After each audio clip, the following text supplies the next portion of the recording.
Who is J.Y. Lee, Peter?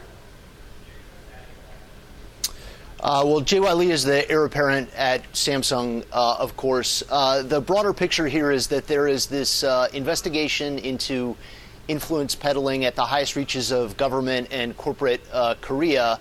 A special prosecutor was appointed about 2 months ago and has been digging into these allegations about corporations giving money in exchange, allegedly, for political favors, including at Samsung.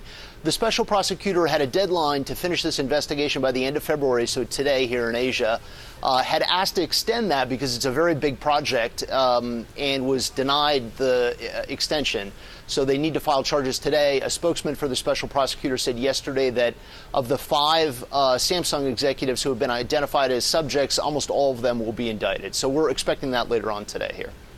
What are the ramifications? I mean, it seems that in the past, executives of all kinds of the big Korean companies have been able to avoid prosecution basically by having these close ties with elected politicians.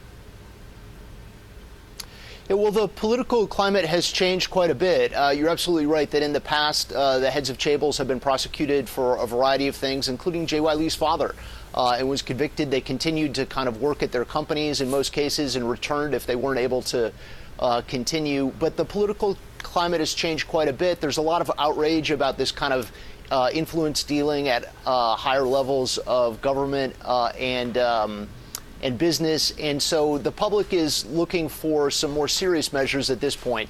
You saw this when the special prosecutor sought not once but twice to put J.Y. Lee into jail as he continued his investigation. So that's where the heir apparent is right now. He's waiting for these charges, the indictments to be filed, waiting in jail. It's a remarkable development for this company. I was hoping you were to tell the story just how important this management team is, this company. It's not just like a CEO. I mean, the way they sort of worship this family at the company is amazing. Right. Well, J.Y. Lee has been the focus of this, and Samsung is a very large organization. There are executives who run individual pieces of it, and the people who we've talked to at Samsung have said the CEOs of the individual businesses are going to be able to continue to run these operations. Where it gets more challenging is if you take out the top leadership, it's harder to make big strategic decisions about where they're going to invest the next few $1 billion into a technology that they think is promising, or if they're going to do an M&A deal that's going to cost several $1 billion.